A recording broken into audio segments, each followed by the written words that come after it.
Bonjour à tous, j'espère que vous allez bien.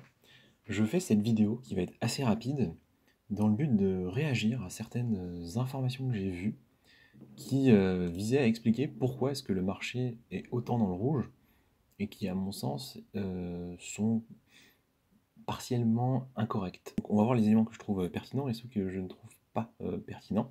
Tout d'abord, effectivement, le marché est complètement dans le rouge et l'explication n'est pas évidente. D'autant que on voit que Bitcoin sur la journée perd pas tant que ça, il est à moins d'1% perdu, alors qu'on a plein de valeurs qui sont autour des 10. Ce dont j'ai envie de vous parler, c'est d'abord de ce tweet qui a engendré d'autres réactions, certaines vidéos, etc. Après dire, je ne sais pas si c'est lui qui a l'origine de l'information, mais en tout cas, il a tweeté Alameda a commencé à dump des tokens depuis que SBF est rentré chez lui plutôt. Donc il nous dit le Sol, le LDO, le Aptos sont en train de se casser la figure et ont perdu 10%. Effectivement, le Sol, le Aptos, le LDO ont perdu, donc là ça a un tout petit peu repris, ont perdu autour de 10%. Elle est accompagnée de ce tweet une photo où il nous montre du coup, voilà, je vous le mets en avant, ah oui, à la Meta Research, il y a des transferts. Hein, ça donne pas d'informations et malheureusement, c'est assez incomplet, et pourtant on a vraiment envie de croire cette information-là. Quand je l'ai vu, je me suis dit, aïe aïe, putain, il a raison. Puis en fait, il y a quelqu'un qui lui répond, donc il a mis une adresse ETH pour aller vérifier sur Etherscan, hein, ce que montrait le premier tweet, et lui nous dit, bah, en fait, si on regarde bien, les trois plus grosses adresses qui détiennent du Solana ne font pas grand-chose en fait, hein, ne bougent pas trop. Donc il n'y a pas forcément lieu de s'alarmer. Donc, ce que je vous propose, c'est effectivement qu'on aille voir cette adresse qu'il nous a mis. Je vous la mettrai en description, vous pourriez aller voir également.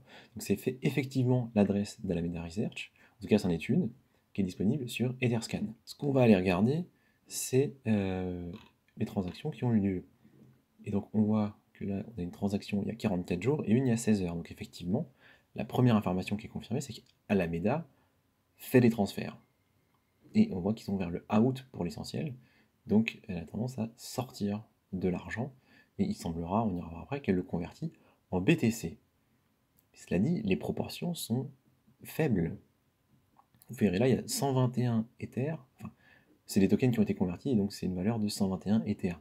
Là, 19, donc on est à 140, ici on est environ à 155, 155, ouais, avec les deux, 180, 180, allez, 181 on va dire, donc dans ces eaux-là, autour de 180, 182 Ether, ce qui fait à la louche 200 000 dollars. En tout cas, l'ordre de grandeur, vous, c'est 200 000 dollars. Est-ce que 200 000 dollars, c'est impactant pour les cryptos? À mon avis, la réponse est non. C'est pas très impactant. Est-ce que ça peut entraîner des FUD? Peut-être. Maintenant, on va aller quand même un peu plus loin, parce qu'il y a un autre tweet qui est plus ancien, donc qui est certainement à l'origine du premier que je vous ai montré. C'est Ergo, et qui nous montre, je vais vous montrer les captures d'écran, qui nous dit, voilà, il y a des transformations d'Alameda, elle prend des ETH, elle est soit dans autre chose, et notamment, on ira voir, dans des BTC. Un gars qui lui a répondu là, qu'on ira voir, et les transactions sont effectivement nombreuses, donc ça c'est quand même notable, hein. Ça pose la question, comment ça se fait que légalement, Alameda peut faire des transactions? C'est quand même très très curieux, mais pour le marché, il me semble que c'est pas si impactant que ça. Donc ça, c'est la même photo que l'autre, hein. Au final, il montre la même chose. Et si vous regardez là, donc là c'est une vue plus large, mais en fait, les transactions d'Alameda, il n'y a rien, hein. Il y a 15 Ethers, hein. Je veux dire, 15 Ethers, c'est rien du tout. Qu'est-ce qu'on voit du coup là? On voit deux autres adresses. On voit que la valeur c'est 200 000. Enfin, en fait, là c'est un in et un out, hein. Donc on comprend qu'en fait c'est la même transaction. Donc 200 000 dollars, hein, c'est de l'ordre de ce qu'on a dit. Donc rien de bien alarmant. Et là, il nous met deux autres adresses, dont une de 50 Ethers. Encore une fois, je suis navré, mais rien de choquant, en tout cas, au niveau de ce qu'on a. Peut-être qu'il y a des informations qu'on n'a pas, mais au niveau de ce qu'on a, il n'y a pas de quoi FUD. On va aller voir ce gars-là qui a répondu, et qui montre qu'en fait, les transferts ont été faits vers du BTC, pour, c'est ça, environ 200 000 dollars. Bon, 200 000 dollars, ça m'inquiète pas du tout, hein. Donc c'est de l'ordre de 200 000 dollars, les transactions que fait Alameda. En tout cas, sur les informations qu'on a. Donc, à mon avis, il n'y a pas lieu de s'inquiéter. J'ai fait par exemple la recherche, quand on va sur Etherscan, on a accès, voilà, aux autres blockchains qui sont liées à l'adresse utilisée, donc celle qu'on a vue tout à l'heure. Et on voit que pour la BSC, il ne s'est rien passé depuis 2 ans, que pour Polygon, il n'y a pas de transaction, ici non plus, et là non plus. Donc, conclusion, oui, Alameda fait des transactions, c'est très curieux, ça ne devrait a priori pas avoir lieu, mais les transactions ne sont pas assez élevées pour impacter le marché aussi fortement.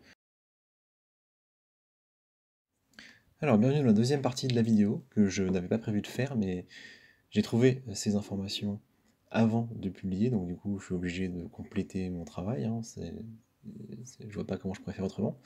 Donc un article de Cointelegraph qui a été publié il y a 7 heures, donc je suis passé à côté manifestement, qui nous dit essentiellement ce qu'on a déjà dit auparavant.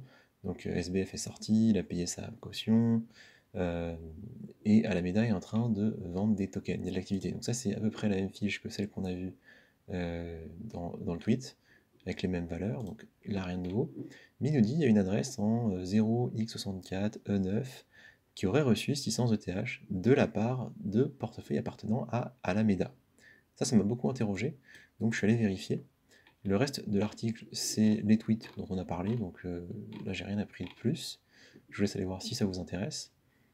Mais du coup, je suis allé voir cette adresse OX69 là, que je vous mettrai également en description si vous voulez la suivre, si vous voulez voir ce qui s'y passe.